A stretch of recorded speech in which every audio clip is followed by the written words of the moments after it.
Welcome to Garima GRS Education. Hello students, आज पढ़ाएंगे Carnot theorem.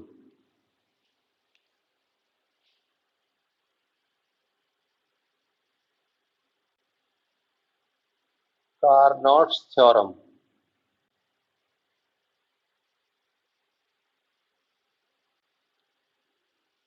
Carnot theorem का statement क्या है?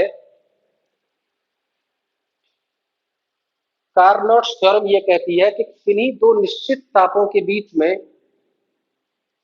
जो इंजन काम कर रहा है, हीट इंजन, एक कार्नोट इंजन है, एक प्रैक्टिकल इंजन है। तो किसी भी इंजन की जो एफिशिएंसी है वो कार्नोट इंजन से अधिक नहीं हो सकती, तथा कार्नोट इंजन की जो एफिशिएंसी है वो वर्किंग सब्सटेंस पर निर्भर नहीं करती। तो ये इसका स्टेटमेंट है और इसका प्रूफ देखेंगे।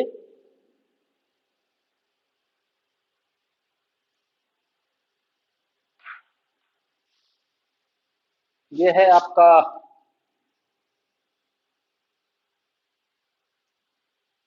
सोर्स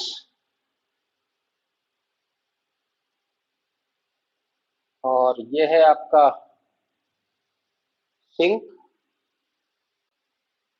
इसका टेम्परेचर है T1 और इसका टेम्परेचर है T2 और यहाँ है condition T1 is greater then T2।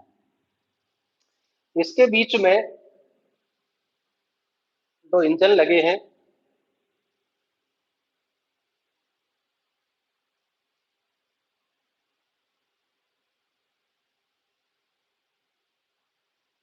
एक कार्नोट इंजन है और एक प्रैक्टिकल इंजन है। चलो इसको ऐसे मानते हैं, यह है इरिवर्सिबल इंजन और यह है रिवर्सिबल इंजन। देखिए, इरिवर्सिबल इंजन क्या होता है? इरिवर्सिबल इंजन कहते हैं प्रैक्टिकल इंजन को। प्रैक्टिकल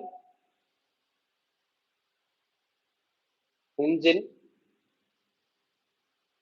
को कहते हैं इरिवर्सिबल इंजन।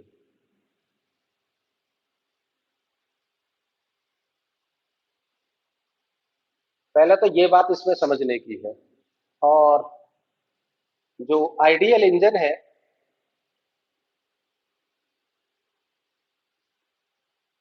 यानी कार्नोट इंजन, कार्नोट इंजन एक आइडियल इंजन है, हाइपोथेटिकल इंजन है और इसको ही कहते हैं रिवर्सिबल इंजन।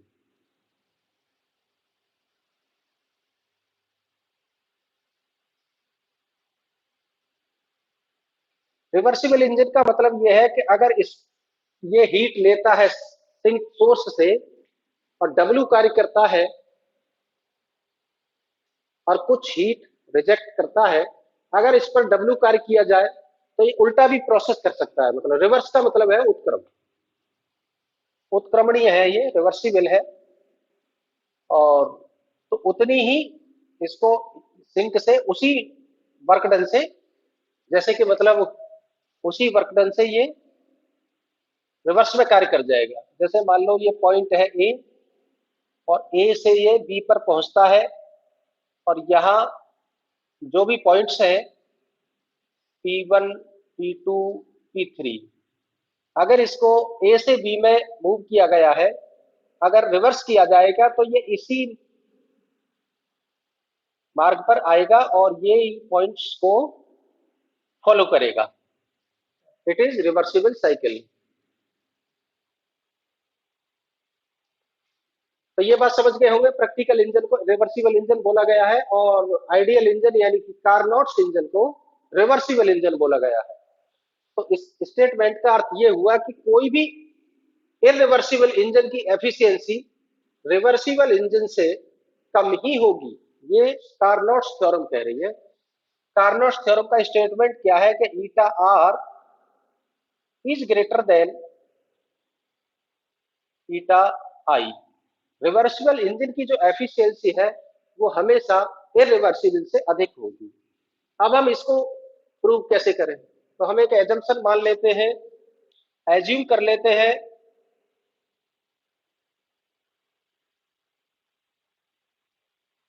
कि eta I is greater than eta R. हम ये मान के चलेंगे कि इरिवर्सिबल की एफिशिएंसी रिवर्सिबल से अधिक है। अगर हमारा ये मान करके जो भी आएगा वो अगर इम्पॉसिबल कंडीशन है तो ये अपने आप गलत हो जाएगा और बैक में फिर यही सही हो जाएगा।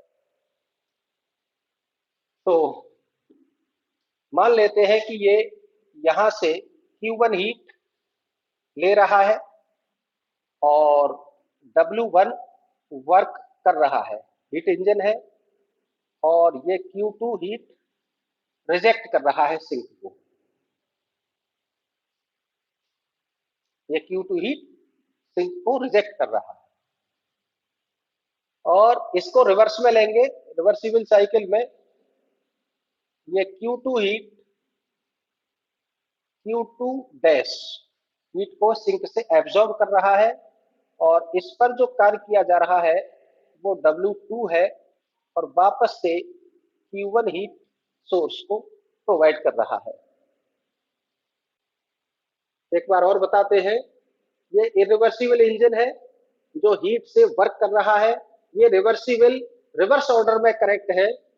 जो हीट पंप क्या है, एक इंजन ही है रिवर्स ऑर्डर में। तो सोर्स सिंक से हीट लेकर के सोर्स को वापस कर रहा है, तो हीट पंप की तरह कार्य कर रहा है ये। तो हमने इस इंजन को माना है कि Q1 हीट सोर्स से लेकर के W1 कार्य किया और Q2 हीट इसमें वेस्ट कर दी, रिजेक्ट कर दी।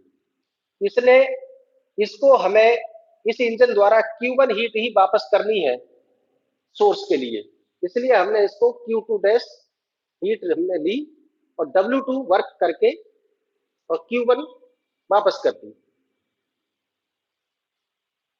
तो Q2 का वैल्यू निकालेंगे, Q2 इज इक्वल टू कितना हो जाएगा, Q1 ली थी और W1 उसने वर्क कर दिया। ये है Q2 का value.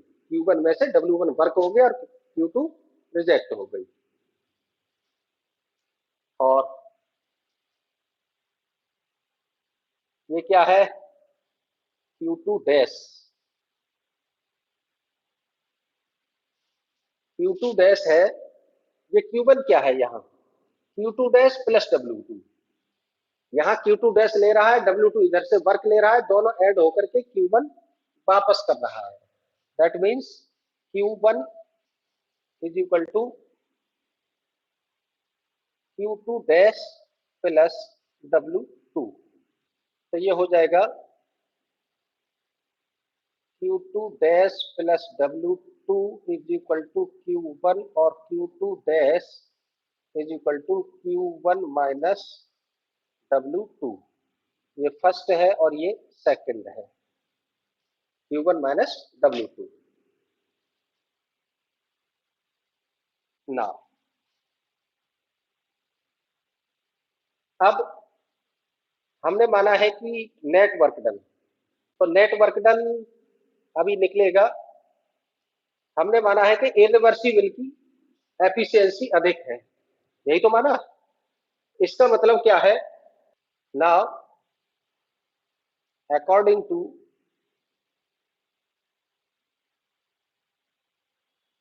Our assumption,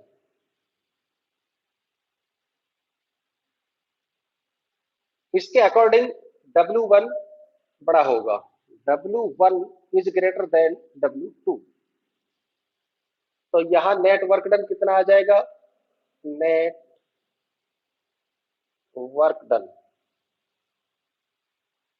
W is equal to हो जाएगा W1 माइनस W2। जब ये W1 इसकी एफिशिएंसी अधिक है तो ये W1 बड़ा होगा, तो W1 minus W2 net work done आएगा और इक्वेशन थर्ड में हम रख लेंगे। अब क्या होगा, सिंक से इसने जितनी भी हीट ली है, जितनी हीट ये ले रहा है उतनी हीट ये वापस कर रहा है। इसके लिए ये Q2 है, Q2 डैश हीट सिंक से ले रहा है। तो इसमें बड़ी मात्रा कौन सी होगी ये हमको देखना है।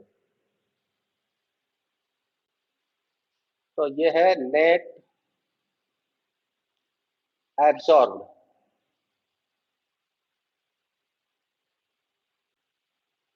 Absorbed heat from sink. Sink से कितनी हीट एब्जॉर्ब की गई। तो देखिए ये W1 अधिक है, यानी W2 कम है, तो Q2 डैश बड़ा होगा, क्योंकि सेम अमाउंट करना है ना। ये दोनों, ये Q2 और W1 जो ऐड होंगी तो Q1 के बराबर हो रही है, और ये Q2 डैश और W2 ऐड होकर के भी Q1 के बराबर हो रही है, और W1 बड़ा है तो दैट मीन्स Q2 डैश बड़ा होगा। चलो एक बार और समझाने की कोशिश करते हैं। यहां समझिए कि ये क्या है। यहां से हमें ये पता है कि Q1 में से W1 निकल गया तो Q2 बचा, और Q1 is equal to Q2 plus W1, ये कंडीशन आ रही है Q1 की। और इसके लिए Q1 अगर निकालेंगे तो Q1 आ रहा है Q2 डैश प्लस W2। अब ये दोनों ही Q1 की वैल्यू है, ये और ये। तो जब क्या है कि W1 बड़ा है, ये क्वांटिटी अधिक है, तो इसमें ये क्वांटिटी अधिक होगी तभी तो बराबर आएगा। तो Q2 डैश बड़ा है, कहने का मतलब हमें यहां से ये मिलता है। तो net absorb heat from sink, क्योंकि हीट से फिर सिंक ली जाएगी, ये Q2 डैश ली अधिक जा रही है, डी कम जा रही है, तो Q2 डैश माइनस Q2 इतनी हीट ली जा रही है। अब Q2 डैश को वैल्यू रखिए, Q2 डैश की क्या है, Q1 minus W2, Q1 minus W2 minus Q2, Q1 minus W1, Q1 minus W1। Second से Q2 की वैल्यू हमने यहां रखी है, और फर्स्ट से Q2 की वैल्यू हमने, ये Q2 डैश की वैल्यू है सेकंड से जो यहां रखी है, और ये Q2 की वैल्यू है जो हमने फर्स्ट से यहां रखी है। तो नेट एब्जॉर्ब हीट कितनी आ जाएगी, Q1 minus W2 minus Q1 plus W1। तो Q1 से Q1 कैंसिल, और W1 माइनस W2, ये इक्वेशन 4।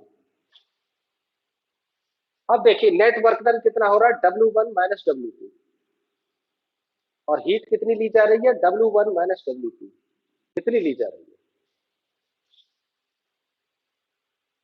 तो यहां लिखेंगे फ्रॉम थर्ड एंड फोर्थ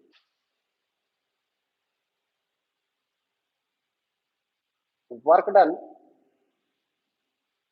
या ये लिख लीजिए net work done,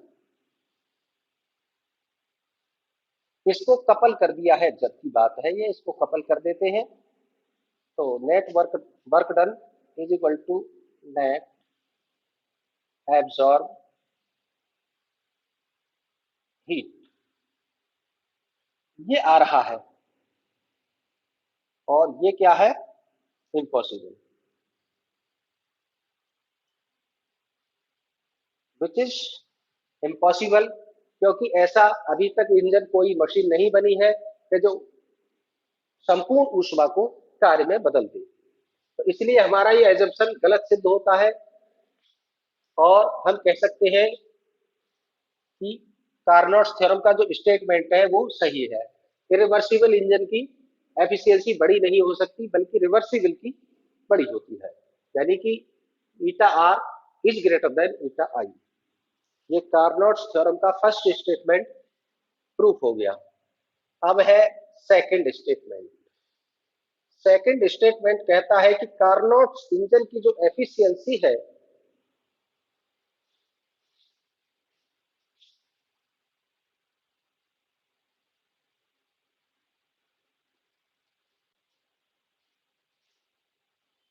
eta r